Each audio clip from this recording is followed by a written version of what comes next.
Welcome to This Week in Big Sky Basketball. I'm your host, Denise Thompson, and I'm joined by the one and only Colter Nuanez. How are you doing today, Colter? Very good. Thanks so much for having me. Last week was definitely, a difficult one for the amount of games that we were able to get in across the Big Sky. But one thing that if you look at the standings, you look at the stats, that kind of pops out is the home court advantage, right? So how important is it, especially when you're looking at the top three teams on the women's side, which are 18-2 at home? I think it's interesting because obviously not a lot, if any, fans allowed. So our traditional home court advantages that we see throughout the Big Sky, which there's a lot of great environments in the league, they're just not existent right now because there's not fans in the stands. That said, though, I think that there's a distinct advantage to playing on your home court, being used to the sight lines and things like that. I also think the fact is that travel right now is difficult. I mean, it's a whole different ball game. I think we're seeing a lot more bus trips in the league, and that has an impact on just the energy levels of the players and the competition. But I think it's not that pleasant to fly right now this day and age too. So I think those things are playing a factor as well. But more than anything, though, I think that all the gyms in the Big Sky, they're just so much different. And so, when you're playing at Brick Breeden Fieldhouse in Bozeman, or you're playing at the Nest in Sacramento, the sight lines, the size of the gyms, all those things are completely different. I mean, in your neck of the woods, Weber State's gym is so unique. And I think that the players that practice and play in there, they just have a way better feel for where they're at on the court, what the sight lines are like for all their favorite shots, and all those different factors. And you look at the men's side, as well, they're 18-1, the top three teams. But do you think also that those that are used to playing in a smaller gym, right, where maybe the music is louder, the sound bounces a little louder, whether it's the ball or the few fans that are allowed in there, do you think that can also play a part in everything? I think that's a good point too. Yes. I mean, anybody that's been to the Nest, they know it's a very intimate arena. And so, same thing with Southern Utah too. I think that you're right. I think the noise can pound down on you. I just think it's a completely different adjustment. I think that even though we are halfway through the season, still most of the players have never played games in environments like this. I find it fascinating to be able to go because you can hear what the coaches are saying pretty much the whole game. And like Brian Katz from Sac State, he joked last year, he said, maybe my players are finally going to listen to me. So I think it is an interesting factor, but I think that everybody's still adjusting, even though we have played 15, 16 games so far this year. Ooh, yeah. And, and if you look at the top four teams on the women's side, what would you say are maybe the similarities that might have them all at the top of the standings as we reach sort of the midway point? Well, it's interesting because right now that fourth spot is this logjam of teams that all have 500 records in conference play. They've all just played such different levels of games, so many varying amounts of games. Like Northern Colorado sitting there at 6-6, Southern Utah sitting there at 2-2. So they have the same win percentage, but they've played almost double digits in differences of games. But I think when you look at the top three teams, Idaho State, Idaho, and Montana State, the number one factor that they share in common is their point guards. Kenote from Idaho State is outstanding. I think she's one of the most improved players in the league.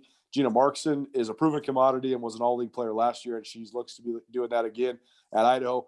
And then, in my opinion, I think Darren White is the best point guard in the Big Sky Conference at Montana State. And so I think that's the kind of the main similarity between all of those. But then when you look at some of the other teams that are kind of at that 500 range, I mean, Sophia Stiles at Montana is also an outstanding point guard.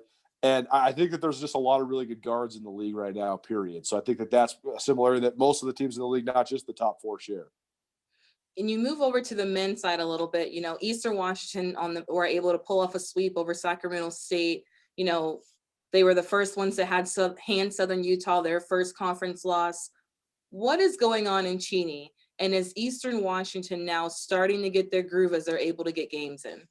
Well, I think that there was a lot of factors that went into the early season. They did have more cancellations than most of the teams in the league. So they did have a hard time getting games in to find their groove.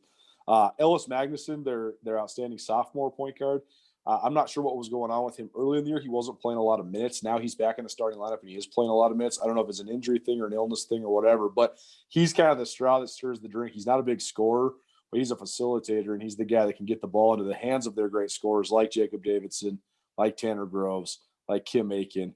And so I think that now you've seen Eastern turn a corner the last couple of weeks. They've been getting games in, but I also think that they had to deal with the weight of expectations as well. I mean, Eastern has been a good program. I mean, they've been a great program. Jim Hayford and Shante Liggins both have done a great job this last 10 years of making Eastern one of the top tier programs in the league.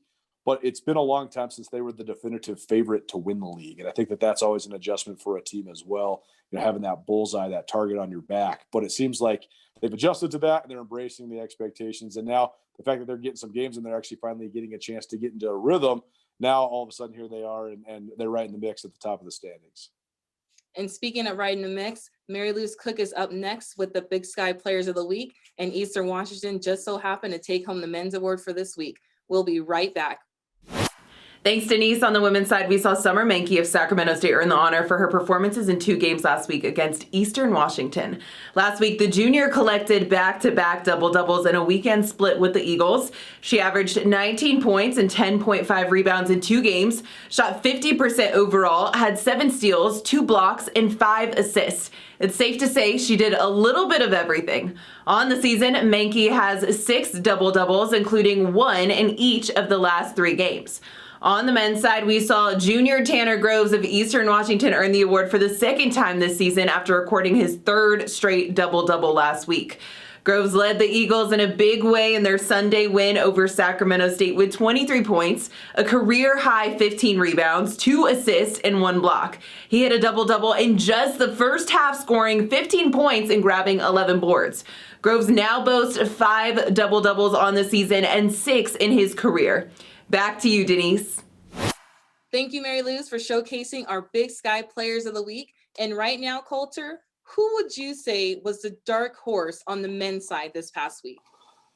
Well, it's sort of crazy to say that the answer to this question is Montana, because Montana has won the league 5 out of the last 10 years, and Montana's gone to the last 2 NCAA tournaments. But Montana right now is sitting in second to last place at 3-5 in conference. Mm-hmm. But then you look at their losses, and they've all been so close. And this is a team that has 9 newcomers and a bunch of new faces. And so I just think that they've been knocking on the door. I mean, they're literally 4 points and a buzzer beater away from being in second place. And so I think that they're right there. So it's funny to say that they're the dark horse because they're always going to be expected to be pretty good. But the other team I think has made huge strides in the last couple of weeks. And this is funny to say for Weber State as well, because they're another perennial power, but they had a lot of cancellations early. And now these last couple of weeks, they've been really playing well as well. So, and then the other one that I think that the answer to this question is going to always include at least a mention of Portland State on the men's side, because Coach Peary, his guys play really, really hard, but they also play a style that's different than everybody else in the league. They will press you for 40 minutes. And if they get you sped up, they can drop 100 on you. And so I think that no matter what, I think they're always going to be a matchup that people are leery of, especially when we get closer to the tournament and into tournament play. And that's probably one of the best things about the Big Sky is the competition is so high and there can be so much parity throughout the years, whether you lose a player, gain a player, that it tends to be, especially whether it's at the top or in that middle, 1 or 2 games, right, that separates everyone, that keeps fans coming back and wanting to know what's going to happen every week. As we switch over to the women's side, earlier we talked about maybe some of the top 4 teams right now, but there's been some teams who have kind of gone back and forth, up and down from the top to the middle of the pack. Who would you say on the women's side is kind of that dark horse just because of kind of what the results have been lately?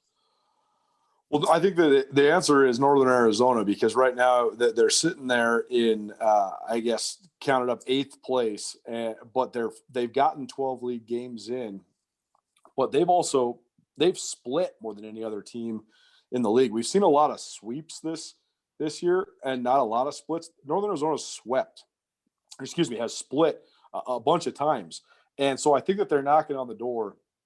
They look largely different than they did the last couple of years, but I think that they have a lot of talent. I think that Jacqueline Nakai, the transfer point guard that they got, is an outstanding player. I think that Reagan Skank is back to the form that she had when she was one of the outstanding freshmen in the league 2 years ago. And the reason I think that NAU is a dark horse is Karika Rashid was a first-team All-Big Sky player a year ago, and she has been banged up this year. I think she's only started a handful of games, and she's missed quite a few games. But if and when she gets healthy, now all of a sudden you're adding one of the best players in the entire conference to the front line for NAU. So I think that NAU has got to be one of the picks, at least for the dark horse on the women's side. You've talked a little bit about how hard it is to sweep in the league, getting a split. Some teams that have been able to take, a good win off of a quote unquote top team right now in the league. What series so far this season in Compass play just had you excited? Well, I think that early on there was a couple really good series. On the women's side, I think that Idaho came in as the favorite, and then their first conference game, Northern Arizona took it to them. They beat them by 22 points. But then Idaho turned around and beat NAU, and that was a crucial split for Idaho. And they've been able to stay on track, kind of the inside track to get in one of those buys when we get to Boise in March. But the other series that I think was interesting is the Montana State-Portland State series on the women's side that happened in Portland a couple weeks ago. Montana State played well in the first game and they won. But then in the second game, they didn't play well, particularly down the stretch, and they lost by 2 points. That seemed to be a wake-up call for the Bobcats because they've been on fire ever since then. They've won 4 in a row since then. But I also think that shows the talent Portland State the talent that Portland State does have and the production that they can get. I mean, because Portland State right now is sitting there at 3-5 in the league, but they have a win over Montana State, who's one of the 3 or 4 best teams in the conference. So I think that those have both been pretty good results. And again, it just goes back to what we've been talking about. It shows just the balance and parity in the league. Absolutely. We'll go over to the men's. And I Yeah. need a lot of feelings over there. But Yeah. what would you say was that series for them? Well, the men's, the Weber State-Portland State series early was kind of similar to that NAU-Idaho game where Weber State just blew the doors off Portland State, 94-66 in the first game. But then Portland State, what an effort to come back from a nearly 30-point loss and beat Weber and down them 74-72. So that was really good. I think that the premier matchup that we've seen so far on the men's side has been that Eastern Washington, Southern Utah series. Southern Utah was undefeated and in the top 20 in the mid-major poll coming into that. And then Eastern kind of reasserted their authority by getting a 75-63 win. But then the next time out, Southern Utah drops almost 100, 99-94. Southern Utah wins, so they get payback. And so I think that's kept both those teams kind of at the top of the league there. As far as some of the other series that have been good, maybe not with involving the top of the standings. I thought that, honestly, Montana has played so many close games that it's hard to say that they haven't had great series so far for the men. I mean, 2 1-point losses at Southern Utah, 2 buzzer beaters against Northern Colorado, one that Montana won, one that Montana lost, and then a double overtime game against Sac State the last time they took the court. And I also think that anytime you have overtime, that's going to be something that people remember. And Sac State, Idaho State earlier on this year, they had an overtime game as well. So, and that was a split as well. And then we've also seen on the women's side, Eastern Washington and Portland State, they played a couple 1-possession games earlier this year as well. So there's been a lot of good competition, a lot of good series so far. And I think we still have a lot upcoming as well. Like I think this upcoming weekend is going to be pretty interesting, especially on the men's side, with Montana going to Portland State. That's a good series. Weber State hosting Montana State. That's really big because I think that the Cats are riding high right now, but I think Weber's really, really dangerous. So can the Cats stay undefeated? I think we have some upcoming really good series that could be in this conversation here after this weekend. So it sounds like you're saying Big Sky basketball is very exciting and that fans better download that Pluto TV app for free because things can get hectic. That's right. And you can watch you can just go back and forth to all the games. That's what I do. I just go back and forth, up and down. They're all the channels right next to each other. So yeah, it's a great app. It's pretty sweet. And then our last one is, top playmaker. Sometimes we talk about defense and sometimes it's not always the stat sheets, right? But who would you say was maybe the top playmaker for their team this past week? The last 2 weeks, I've been incredibly impressed with Ethan Esposito from Sacramento State. He was the player of the week 2 weeks ago, and then he performed well even though Eastern Washington stole a pair from Sac. He played really well against Eastern as well. And he's been one of the breakout players in the league. He was really talented as a sophomore, but now, he's a go-to guy. He's an all-conference type player.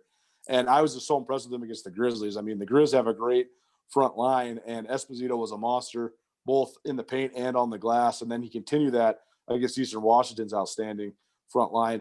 And on the women's side, this one's easy. And this young lady, I think, has been so good. If you like hustle and playing with heart, and playing maybe bigger than you are. Reagan Skank is she's not very tall, and she's one of the best rebounders in the league, period. And that's amazing as a point guard. Against Northern Colorado, Reagan Skank from Northern Arizona, by the way, against Northern Colorado, she had 27 points and 12 rebounds. Again, she's like 5'6". That's amazing to have 12 rebounds as a guard. So I think that she's been playing with outstanding effort, and she's been very key to Northern Arizona, and I think she will continue to be as well. All right, fans, you heard it right here. We're going to send it over to Mary Louise Cook so she can break down the standings. Thanks again, Colter, for joining us. Of course. Thanks for having me. On the women's side, we do not see any changes at spots 1 through 2 or 7 through 10. Idaho State increases its win streak to 12 after picking up a non-conference win over Grand Canyon with 3 Bengals scoring in double figures. Montana State moved up a spot to number 3 after picking up a regular season sweep over in-state rival Montana. Defense was key in the first game of the series and allowed for the Bobcats to come away with a double-digit victory over the Lady Grizz. Montana State has now increased its win streak to 4. The Northern Colorado Bears also moved up a spot after splitting a series with the Northern Arizona Lumberjacks. In the first game of the series, the Bears knocked off the Jacks 59-54, with Jasmine Gales leading the Bears with 22 points and Alicia Davis having recorded her 9th double-double of the season and 16th of her career. On the men's side, we saw a number of changes in the standings. We saw changes at all spots except for at 1, 2, 10, and 11. The highly anticipated in-state rival game between Montana and Montana State was canceled due to COVID protocols, which keeps the Bobcats at number 1 and with the longest streak in the conference with 7. Now, the series against Southern Utah and Idaho State was also canceled due to COVID protocols. Weber State picked up a sweep over Idaho, which allowed for the Wildcats to move up 3 spots since last week. In the first game of the series, the Wildcats never trailed and came away with an 81-56 road victory over the Vandals. In the second game of the series, all 5 Weber State starters scored in double figures to allow for another double-digit victory. Now, Eastern Washington also picked up a sweep at home over Sacramento State and now sits at number 3. The Eagles were largely led by Player of the Week Tanner Groves on Sunday, who recorded a double-double in just the first half of the game. Now, know that you can catch all the Big Sky basketball home games for free on Pluto TV. Until next week, let's keep the conversation going on social media. Be sure to give @BigSkyConf a follow on Twitter, Instagram, and Facebook. And if you're looking for around-the-clock information on Big Sky basketball, be sure to follow @BigSkyWBB and @BigSkyMBB. Thanks for joining us for this week in Big Sky basketball. We'll see you right back here next week.